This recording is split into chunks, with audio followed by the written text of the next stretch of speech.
This is the first time ever seeing Miss Isabel. She has been put in a paddock with 2 boys in a big paddock so she can be a horse and run around and play. So I've never met her before or seen her in person. Oh, you have a nice big star.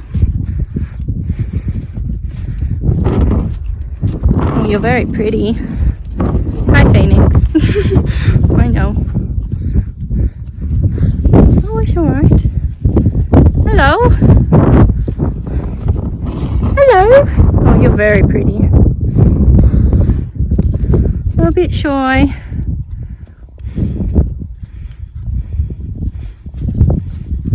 You've got all 4 shoes on. Red's keeping you busy already. Hi. New people. Hi. How tall do you reckon you are, Missy? Hi guys, it's Talisha, and as you can see, this is an unfamiliar face. This beautiful girl is called Isabel. Her race name is Divine Dream. She arrived yesterday and she is my new horse. So the plan for her is to ideally sell her on later down the track. So she'll be a project, like a resale project. She has literally come straight off the track. As I'm filming this, she raced, or when you're seeing this video up, her last race was a week ago. So from her last race, she came straight to me. She's at the property where my 2 girls are at currently, and she will be staying here because the lovely owner is kind enough to let me keep her here, and it was actually one of her horses, so she gave her to me. So yeah, I plan on doing a bit of everything with her, mostly focusing on the show ring because I think that is where she will really thrive, but we will be doing a little bit of show jumping and honestly pony club, bit of everything. So this is my second day like being with her, and I'm just starting to get to know her more. She's starting to get to know me more. My first impressions of her is she's very cautious. She's sensible and very kind, but she's just cautious of new people. She wasn't too keen on Kyle and I at first.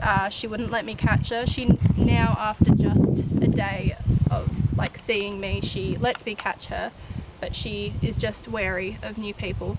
But as you can see, she's warming up, and really quickly. Like today I just gave her a bit of a groom, and yesterday I just gave her like some pats. I'm taking it very slowly with her because she's just unsure of me at this stage, and I don't want her to feel nervous around me or get worried, and I want her to know that things are going to be good and she's at a good home.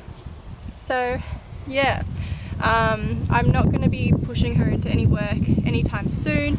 I'm just going to be doing all of this groundwork quite slowly, and we'll just see how things go as to when she will come back into work. But I do want to give her a bit of downtime considering she literally just raced. But yeah, a little bit more about her. She's obviously grey. Yeah, her race name is Divine Dream. She is 4, like she's just turned 4. And yeah, she won $30,000 on the track. She came dead last in her last race. But yeah, so not a very successful racehorse, but hopefully she'll be a successful performance horse. So yeah, the plan is to resell her. That is the attitude I'm going into this with, because I don't want to get attacked. But yes, she's a sweetie. And yeah, that's pretty much it. So this was my first time grooming Divine Dream, and I quickly noticed that she was not a big fan of being touched and groomed for that matter at all. So in these videos you'll see me giving her treats virtually quite a bit just when she stands and is comfortable with me grooming her. I did run my hand all over this side of her body first. That was just not caught on camera, but you will see me doing it on the other side. And she was just a bit unsure. It wasn't nasty or anything, but just was not sure. So this here is what I was also doing before brushing her on the other side. You see, I try to touch her head.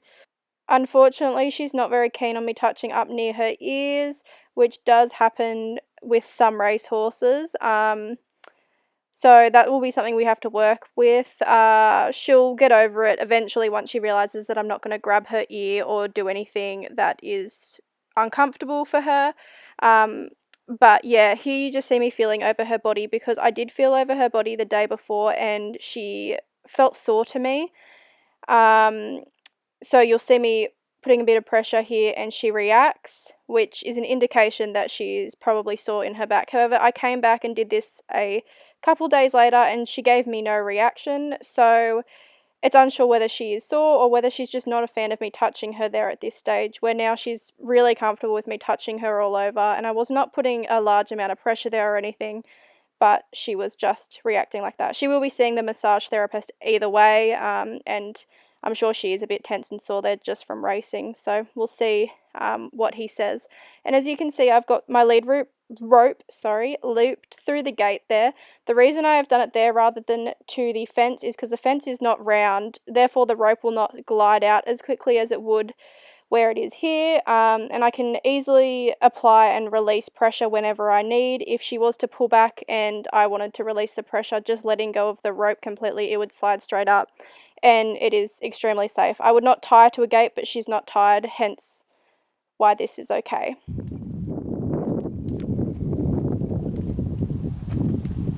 You want to film while she's in the paddock, or? Yeah, film me letting her go and stuff.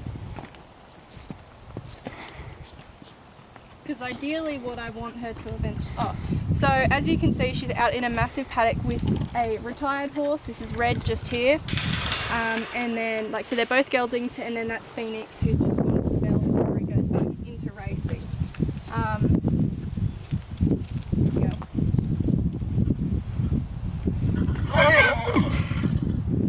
So the plan is to let her just be a horse, and because she's been in racing, because she has been racing, she's been stalled quite a lot. So she will have her shoes taken off as well. When this is up, her shoes will already be off. But yeah, so she's just going to have some good time with some horses in the paddock and just allowing her to be a horse, and I'll pull her out probably most days just to do some grooming and just basic things like that, until we work up to doing a bit more, and then she'll get a saddle fitted. And I do want to get my massage therapist out just to check her out, because she's been racing and stuff, and just to give her a feel over, see what he thinks and if she's sore in any places before I actually get on her and start working her. But she retired completely sound, she was just too slow, so we should have no issues. Gotta love mares. But yeah, as you can see, she's very beautiful grey, and she's got dapples coming through. She's a lovely steel grey, and I think she'll be a showstopper in the show ring. So yeah. She's got bite marks all over her, and I mean, you can probably see why. Look at Red. It's like, don't come near me. Hi, sweetie. Ooh, who's calling for you? The babies.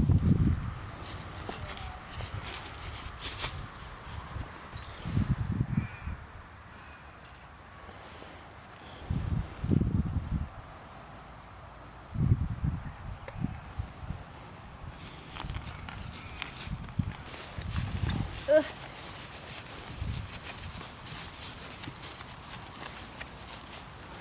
What a dickhead.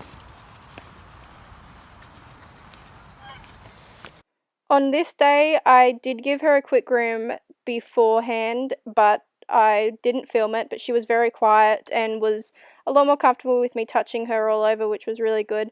But I only made it fairly simple and quick due to her just being so happy with me grooming her. So I then took her for a walk by herself around the paddock next door to her paddock and her paddock mates, so she can actually still see them where she is currently. This was just mainly to see what she's like and how she is to be taken away from them. Especially being a racehorse, they tend to get separation anxiety very easy, just because they literally do everything with another horse on the track. They are always with another horse, so they get really attached very easily. So she's been with them for a couple days as of filming this video that you're watching now.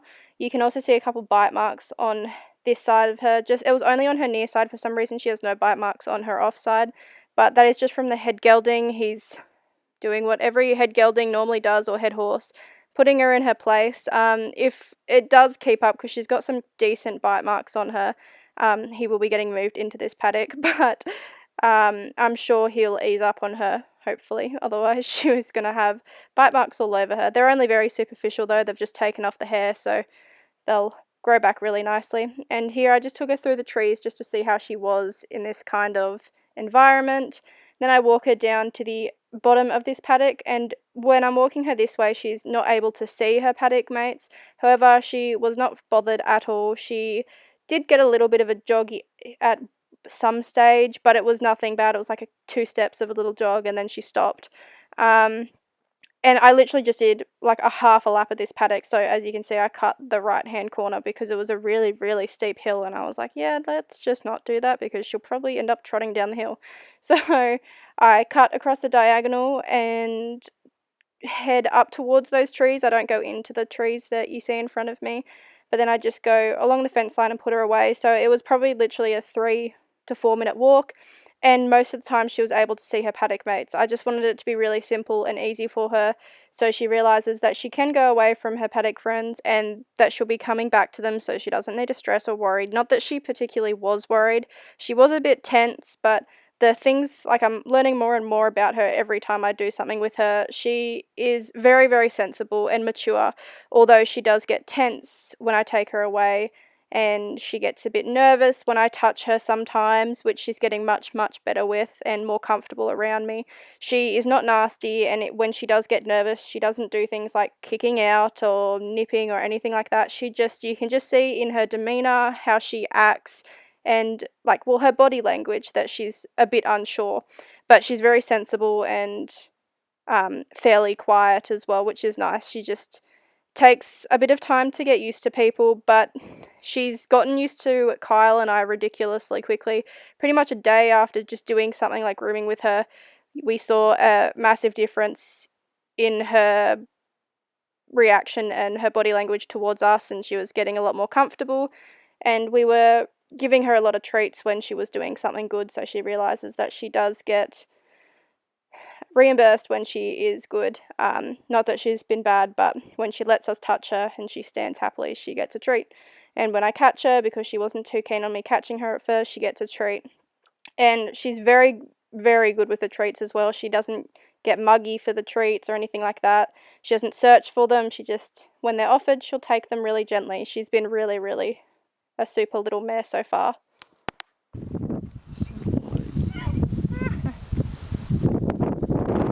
Sassy. Miss Sass.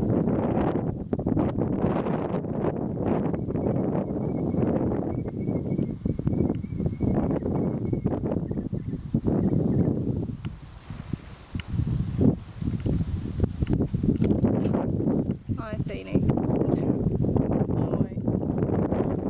Hello. Looks like Kai a little bit, doesn't he? Yeah, in the face. Nice over-tracking walk. Walk is one of the biggest things they look for at yearlings, like when they're buying yearlings. Is how well they walk. As well as this is the first time we've come back. She's gonna get bitten on the bum. She's like, no, I'm onto him, don't worry. I should give her some grass if she's going to come back.